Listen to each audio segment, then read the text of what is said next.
और आज का मैच बेहद अहम रहने वाला है क्योंकि चैंपियंस ट्रॉफी 2025 के सेमीफाइनल में आज भारतीय टीम का सामना ऑस्ट्रेलिया से होगा। दुबई इंटरनेशनल क्रिकेट स्टेडियम में यह मुकाबला खेला जाएगा। भारत ने टूर्नामेंट में अभी तक अपने तीनों मैच जीते हैं और टीम ग्रुप ए में टीम इंडिया टॉप पर रही। ऑस्ट्रेलिया को एक जीत मिली है जबकि 2 मैच बारिश में धुल गए। 4 पॉइंट के साथ वो अपने ग्रुप में दूसरे नंबर पर रही है। 7वीं बार आईसीसी के वनडे इवेंट में भारत और ऑस्ट्रेलिया की टीम नॉकआउट में भिड़ेगी। भारत और ऑस्ट्रेलिया के बीच हुए 6 नॉकआउट मुकाबलों में 3 बार भारत को जीत मिली। पहली बार दोनों टीमों के बीच मुकाबला 1998 चैंपियंस ट्रॉफी के क्वार्टर फाइनल में हुआ था। और आपको बता दें कि तब भारत को 44 रनों से जीत मिली थी और 2000 के चैंपियंस ट्रॉफी के क्वार्टर फाइनल में भी भारत का मुकाबला ऑस्ट्रेलिया से ही था। उस मैच में भारतीय टीम 20 रनों से जीतने में सफल रही। बुलेटिन की सबसे पहले आपको जयपुर से बड़ी खबर देंगे जहां पर प्रश्नकाल के साथ शुरू होगी विधानसभा की कार्यवाही। कई विभागों से संबंधित सवाल जवाब होंगे, ये बड़ी जानकारी आपको दे रहे हैं। आपको बता दें कि सदन में आज लगाई जाएंगी याचिकाएं और सदन की मेज पर पत्रादि रखे जाएंगे, समिति के प्रतिवेदन पटल पर रखे जाएंगे। तो देखिए आज प्रश्नकाल के साथ शुरू होने वाली है विधानसभा की कार्यवाही। सदन की मेज पर रखे जाएंगे पत्रादि और समिति के प्रतिवेदन पटल पर रखे जाएंगे। और आज देखना होगा कि कई विभागों से संबंधित क्योंकि इसमें सवाल जवाब रहने वाले हैं। वहीं आपको ये भी बता दें कि अपने अपने क्षेत्र की समस्याओं को लेकर यहाँ पर विधायक जो है आवाज उठाते हुए नजर आएंगे। कल भी देखने को मिला था कि किस तरीके से विधानसभा के अंदर काफी हंगामा देखने को मिला था कई मुद्दों को लेकर। तो ये बड़ी जानकारी आपको दे रहे हैं। सदन की मेज पर पत्रादि आज रखे जाएंगे। जयपुर से इस वक्त की बड़ी जानकारी, कई विभागों से संबंधित सवाल जवाब भी होने हैं। सदन में आज याचिकाएं लगाई जाएंगी। जयपुर से इस वक्त की बड़ी खबर, प्रश्नकाल से शुरू होगी विधानसभा की कार्यवाही। सदन में आज कई याचिकाएं भी लगाई जाएंगी। कई विभागों से संबंधित सवाल जवाब होने हैं।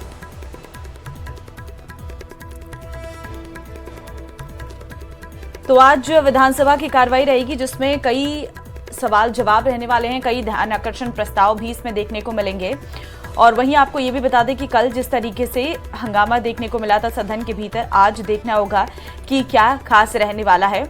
आपको ये भी जानकारी दे दें कि कई आज ध्यान आकर्षित प्रस्ताव रहेंगे। कई संबंधित विभाग, उप मुख्यमंत्री दिया कुमारी से संबंधित विभाग, मुख्यमंत्री से संबंधित विभाग, चिकित्सा विभाग, खाद्य नागरिक आपूर्ति विभाग, पशुपालन एवं डेयरी विभाग, वन विभाग से संबंधित कई सवाल जवाब होंगे। वहीं आपको ये भी बता दें कि विधायक केसाराम चौधरी ध्यान आकर्षित करेंगे पुराने ट्रैक्टर पर टैक्स कम करने और प्रति महीने पेनल्टी माफ किए जाने के संबंध में उप मुख्यमंत्री दिया कुमारी का वो ध्यान आकर्षित करते नजर आएंगे।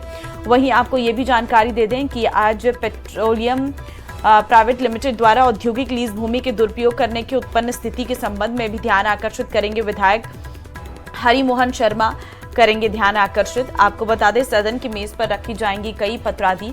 उप मुख्यमंत्री दिया कुमारी रखेंगे अधिसूचना।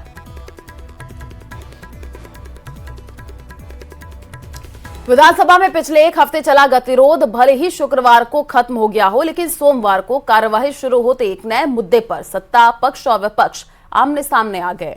आरएलडी विधायक डॉक्टर सुभाष गर्ग के खिलाफ लाए गए विशेषाधिकार हनन के मुद्दे पर जोरदार हंगामा हुआ। नेता प्रतिपक्ष टीकाराम जूली ने सदस्यों के अधिकारों के हनन का आरोप लगाया। देखिए रिपोर्ट।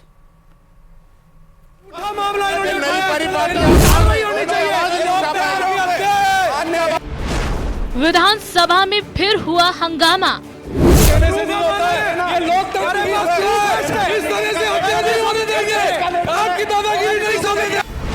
सत्ता और विपक्ष फिर आमने सामने। पहली बार ऐसा हुआ है कि किसी माननीय सदस्य को स्थगन प्रस्ताव के ऊपर जनता की आवाज उठाने पर नोटिस दिया गया हो।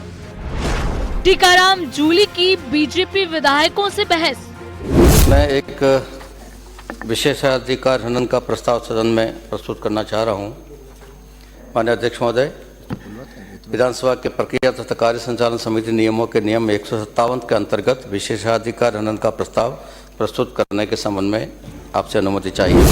राजस्थान विधानसभा में मुख्य सचेतक जोगेश्वर गर्ग ने जैसे ही आरएलडी विधायक सुभाष गर्ग के खिलाफ विशेषाधिकार हनन का प्रस्ताव पेश किया, हंगामा तेज हो गया। उन्होंने कहा कि वहाँ डराया धमकाया गया। सदस्य बोलेगा, एक भी नोटिस सरकार ने जारी नहीं किया।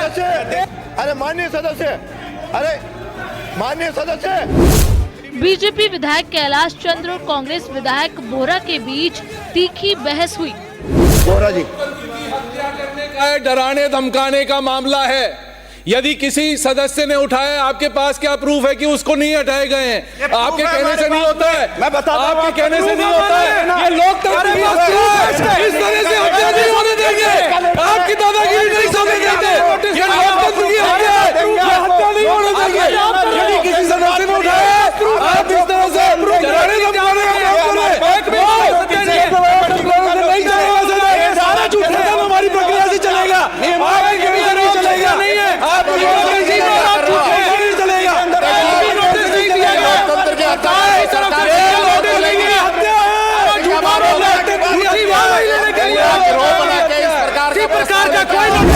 इस बहस में नेता प्रतिपक्ष टीकाराम जूली भी शामिल हो गए, जिन्होंने सत्ता पक्ष पर आवाज दबाने का आरोप लगाया। स्पीकर वासुदेव देवनानी ने कहा कि विशेषाधिकार समिति इस पर फैसला करेगी। भाई, यानी आप हमारी आवाज दबाना चाहते हो? हम कोई मामला ही नहीं उठा पाए। ये तो बात अध्यक्ष जी इसमें आपका संरक्षण चाहिए। देखिए, ऐसा कोई पहली बार ऐसा मौका नहीं है। इस प्रकार से आवाज यहाँ पे उठती है, ठीक है। वहां पे नोटिस नहीं दिए ये एक अलग बात है, या तोड़ने की कोई बात चल रही है, लोगों में भय है, ये बात माननीय सदस्य ने उठा दी, तो इसका मतलब ये नहीं है कि उसने कोई गलत कर दिया और विशेषाधिकार और पूरे सब लोग ऐसी चर्चा कर रहे। क्या ऐसा आज से पहले इस विधानसभा में कोई वाकया नहीं आया? माननीय अध्यक्ष जी, आप स्वयं इस आसन पे विराज रहे, आपके द्वारा भी कई बार इस हो हंगामे के बीच स्पीकर वासुदेव देवनानी काफी आक्रामक नजर आए। उन्होंने सभी सदस्यों को फटकार लगाकर शांत कराया, लेकिन गुस्साई कांग्रेस ने सदन से वॉकआउट कर दिया, जबकि इससे पहले वेल में आकर नारेबाजी भी की।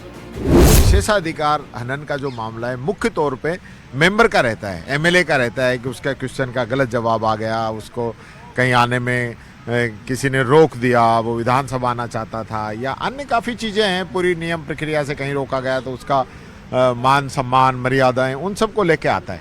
लेकिन ऐसा कभी नहीं होता कि वो कोई क्वेश्चन उठा दे और उसके खिलाफ आप विशेषाधिकार हनन ले आओ। और लॉजिक क्या है कि सरकार की छवि खराब हो।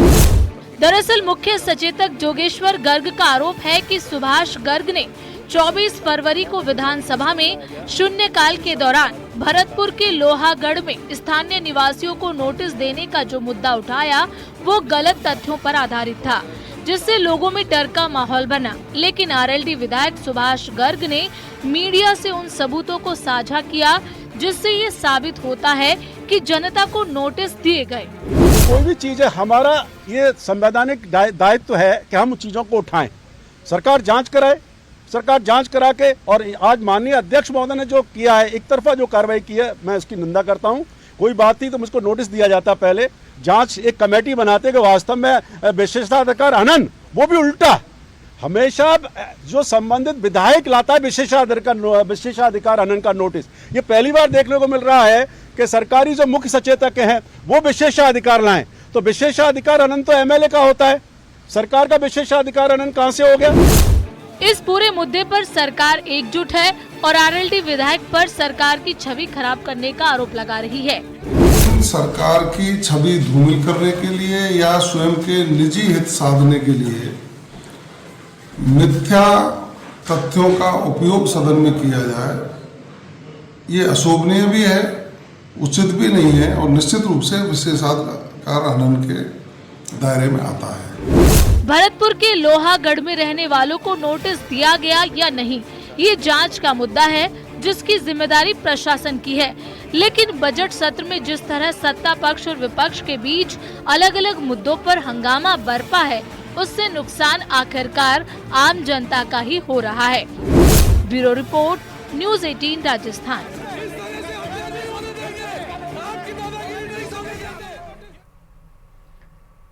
चलिए बढ़ते हैं आगे। जयपुर से अब आपको बड़ी खबर देंगे, जहां पर पाकिस्तान के लिए जासूसी करने वाला रेलवे कर्मचारी गिरफ्तार किया गया है।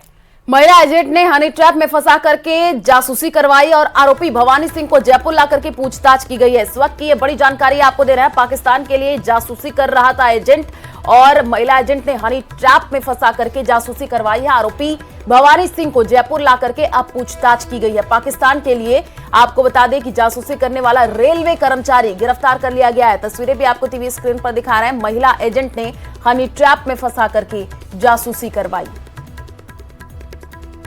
तो ये है वो आरोपी जिसे गिरफ्तार किया गया है और ये है वो लड़की जिसके चलते, हनी ट्रैप के चलते, जिसने फंसाकर ये जासूसी करवाई है। महिला एजेंट है, जासूसी करने वाला ये रेलवे कर्मचारी फिलहाल अब पुलिस की गिरफ्त में है, जिससे पूछताछ की जाएगी कि आखिर उसने क्या कुछ इनपुट्स जो हैं वो पाकिस्तान को दिए हैं, क्योंकि रेलवे का एक कर्मचारी है। जाहिर तौर पर कई बड़े खुलासे होने की उम्मीद है।